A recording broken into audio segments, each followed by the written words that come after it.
Bonjour à tous et bienvenue dans cette vidéo. Aujourd'hui, nous allons parler de la position de base de la main gauche à la viole de gambe. Nos mains sont précieuses et il faut avant tout essayer de ne jamais forcer un geste ou une position qui pourrait provoquer des douleurs. Si nous utilisons une position de main douloureuse, nous aurons tendance petit à petit à nous habituer à cette douleur et peut-être même finir par nous blesser.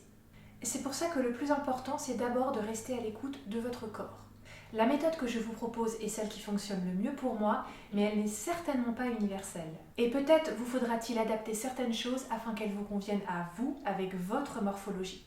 Parlons maintenant de la forme de la main. À la viole de gambe, mais comme tous les instruments à cordes, nous n'avons pas 5 doigts. Nous avons un pouce et 4 doigts, c'est-à-dire premier doigt, deuxième doigt, troisième doigt et quatrième doigt. Si vous mettez votre main au repos, la paume vers le ciel, vous remarquerez qu'elle forme une voûte naturelle. C'est cette voûte que nous allons essayer de garder lorsque nous placerons notre main sur le manche. Placez maintenant le pouce contre le deuxième doigt. Cela ferme la voûte. On peut s'amuser à imaginer qu'on tient dans sa main un œuf. Si on le serre trop, on risque de le casser. Et si on ne le serre pas assez, l'œuf risque de tomber par terre. Maintenant que nous avons une bonne position de base, plaçons la main sur le manche. Toujours en gardant le pouce contre le deuxième doigt, je vais le placer sur la deuxième frette de la corde de La, c'est-à-dire la deuxième corde. Ce pouce sous le deuxième doigt est votre repère le plus important et celui qui ne changera jamais. Le pouce est là pour établir la forme de la main, mais il ne serre jamais le manche.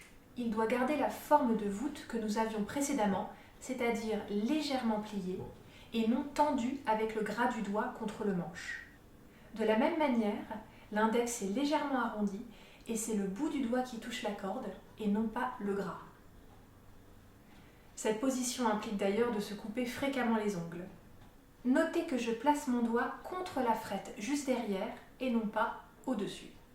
Le doigt, en appuyant juste derrière, permet à la corde d'être en contact avec la frette et ainsi d'agir de la même manière que le sillet quand on joue une corde à vide. Ainsi, chaque note résonne au maximum et n'est pas étouffée par le gras du doigt. Écoutez par vous-même le son si j'appuie mon doigt sur la frette. C'est pas si mal, mais ça résonne quand même moins que quand on place le doigt juste derrière la frette. Il ne faut pas non plus placer le doigt trop loin derrière la frette. Le résultat ne vous plaira pas non plus.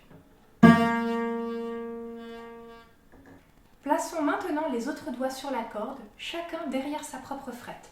Premier doigt derrière la première frette, deuxième doigt derrière la deuxième frette, troisième doigt derrière la troisième frette et quatrième doigt derrière la quatrième frette. L'avant-bras doit former une ligne dans le prolongement de la main, sans creuser le poignet ni le bomber.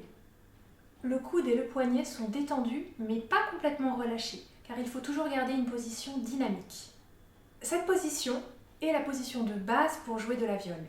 Mais elle est appelée à changer dans pas mal de circonstances, notamment lorsque nous jouons des accords. La main pivote vers le haut, ou lorsque nous faisons des extensions, la main pivote vers le bas. C'est pour ça qu'il faut rester détendu et flexible et ne jamais serrer le pouce sous le manche.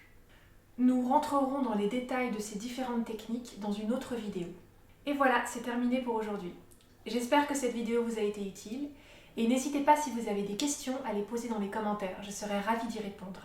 En attendant, je vous dis à tous à très bientôt.